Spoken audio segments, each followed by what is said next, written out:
Hospitals में भी शायद शॉर्टेज की स्थिति बन सकती है, इस तरह की बातें भी हो रही हैं, क्या कुछ कहना चाहेंगे? देखिए, दिल्ली अपने पानी की ज़रूरतों के लिए पड़ोसी राज्यों पे निर्भर होता है।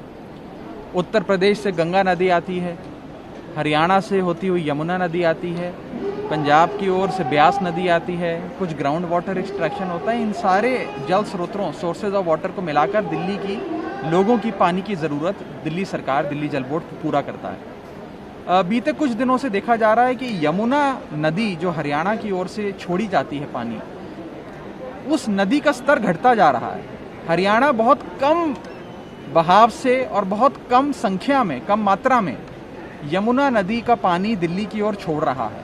और मैं अगर तकनीकी भाषा में बताऊं तो जो पानी का स्तर, नदी का स्तर 674 फीट होना चाहिए, वो घटकर 667.5% के आसपास आ गया है। तो 674 फीट जो होना चाहिए वो आज 667 फीट हो गया, यानी कि लगभग 7 फीट की गिरावट देखी गई है पानी के स्तर में, जो एक बहुत बड़ी गिरावट होती है। नदी का स्तर इतना घट गया, आप हिसाब लगा सकते हैं कितना पानी दिल्ली में कम आ रहा है हरियाणा की ओर से, जिसके चलते एक समस्या उत्पन्न हो गई है। दिल्ली के कई इलाकों के अंदर पानी की समस्या आ रही है और हमने उच्चतम न्यायालय का दरवाज़ा खटखटाया है और यही उनसे प्रार्थना करी है कि हरियाणा से ये कहा जाए कि एक बड़ा चुनौतीपूर्ण समय है। कोरोना महामारी देश भर में फैली हुई है, दिल्ली में लगातार बहुत भारी संख्या में केसेस आ रहे हैं। कहीं ऐसा ना हो कि पानी इतना कम हो जाए कि दिल्ली में पानी की किल्लत बहुत ज़्यादा हो जाए।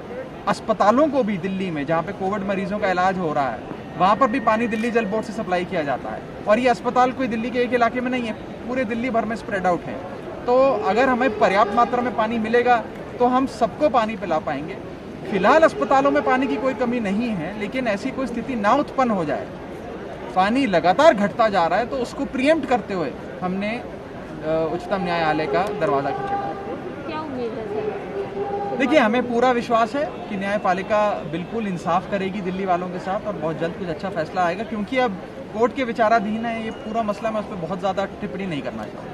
जिस तरीके से ये कोविड महामारी आई है, दिल्ली हाई कोर्ट लगातार इसमें संज्ञान ले रही है, सुनवाई कर रही है। सुप्रीम कोर्ट ने भी आज सुनवाई की है, क्योंकि दिल्ली हाई कोर्ट ने जो शो कॉज नोटिस जारी किया था, इसको लेकर केंद्र दिया और सुप्रीम कोर्ट ने साफ कहा है कि 7 मीट्रिक टन जो है वो देना ही पड़ेगा।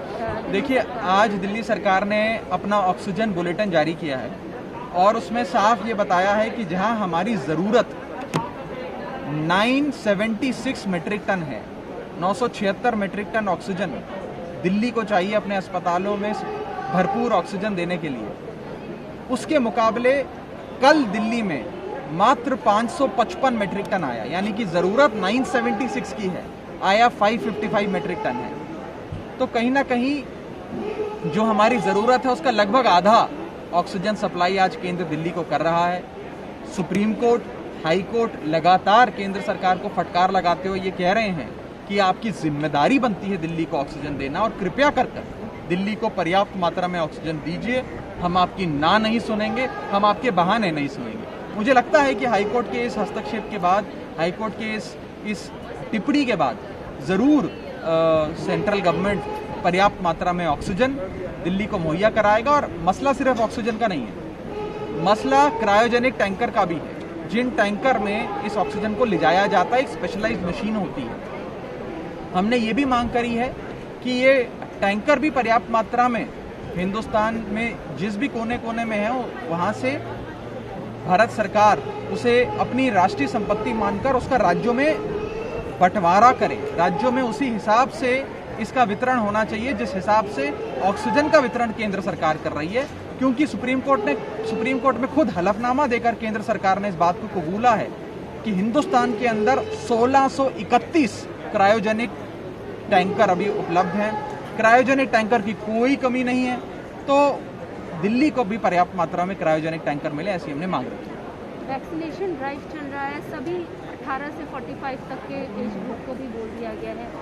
सर, कितना स्मूथली ये चल रहा है और क्या मतलब पूरा होगा वैक्सीनेशन में कोई कमी या किसी देखिए, तरह की हम कोई इतना केजरीवाल सरकार का बस एक ही लक्ष्य है कि हर दिल्ली वाले को सुरक्षा कवच पहनाया जाए, हर दिल्ली वाले को ये वैक्सीन लगाकर एक सुरक्षा कवच पहनाया जाए और वैक्सीन भारी से भारी संख्या में दिल्ली वालों को लगे, इस प्रकार की सारी चेष्टा और सारा प्रयास दिल्ली सरकार कर रही है। बड़े स्तर पे वैक्सीनेशन शुरू कर रही है, वैक्सीन मैन्युफैक्चरर से बात कर वैक्सीन को दिल्ली लाया जा रहा है और केजरीवाल सरकार प्रतिबद्ध है कि अगर पर्याप्त मात्रा में हमें वैक्सीन की डोजेज उपलब्ध कराई जाती हैं तो हम 3 महीने के भीतर हमारी सरकार हर दिल्ली वाले को वैक्सीनेट कर देगी, यानी कि हर दिल्ली वाले को केजरीवाल सरकार का सुरक्षा कवच पहना देगी।